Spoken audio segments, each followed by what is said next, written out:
Hey guys, it's Eric. So real quick, right up front, if there's any sort of noise, they are doing some construction downstairs from my apartment right now.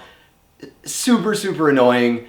Bear with me here. I tried to pick a time in between the rattling and crashing and smashing, but if something comes up, it's unavoidable, so I'm sorry. So today I want to talk about the Canon A-1. This is a camera that I just went out and bought this one. There's a camera store in Schenectady, relatively nearby where I live, and I found this guy with the lens on it in really beautiful mint condition for $100. Totally, cleaned out and checked over. Came with a case, came with some stuff. So I was like, you know what, I'll grab it.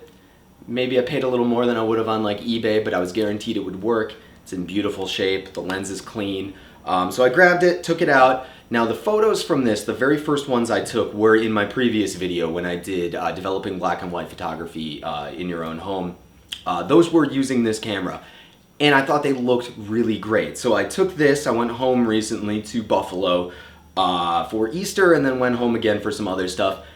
Took some photos on Portra 400 with this guy, and I gotta say, I absolutely love this camera.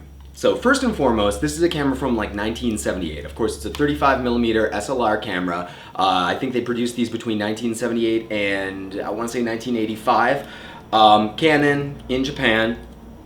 This is the very first camera to use an electronically controlled program mode, meaning that there's a little computer chip in there, which in 1978 was no small feat, that measures the amount of light coming into the camera and adjusts the exposure accordingly. And you do have two options. You can adjust on the lens to an aperture priority mode, or you can adjust up here on the shutter speed to a P or program mode.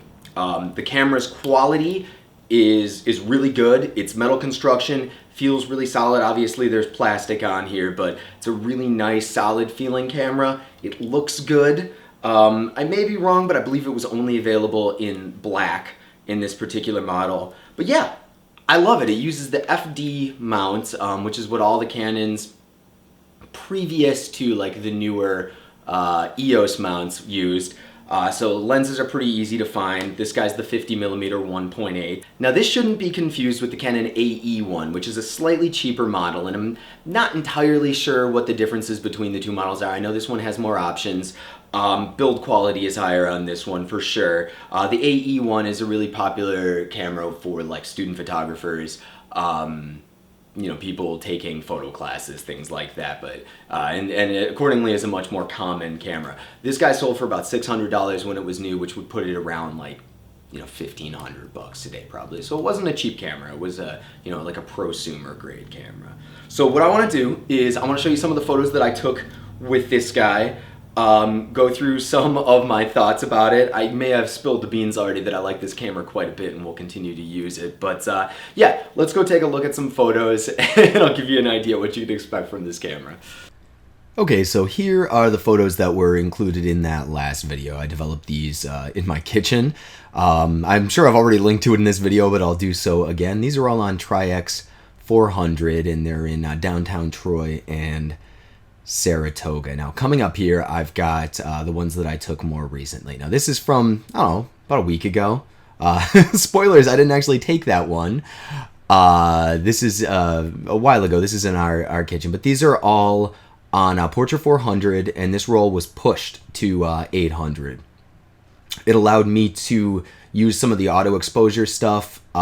It's my mom's delicious cooking for Easter Sunday, but it allows me to use some of the auto exposure stuff in lower light situations and not worry about the shutter speed dropping too low. But yeah, I mean, I really couldn't be happier with the way that these photos turned out. I couldn't be happier with the results I got out of this camera.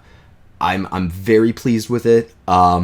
I think it looks great. I'm excited to try some different films with it. I'd love to throw some Cinestill in and take that out. So yeah, I think going forward, I definitely have a couple other cameras that have been gifted to me that I'm going to be doing videos on shortly here. But as a go-to for 35mm film photography, honestly, it's tough for me to do better for what I paid, So yeah, big fan, Canon A-1. If you guys get the opportunity to pick one of these up in good condition, I couldn't recommend it more. Really, really, really happy with it. So yeah, as always, if you like this video, thumb up the video, subscribe. It does help a ton.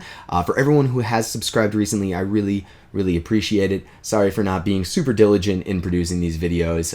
I know I say this every time, but I'm gonna be better. I swear, I can change. Thanks again, guys. I will see you soon.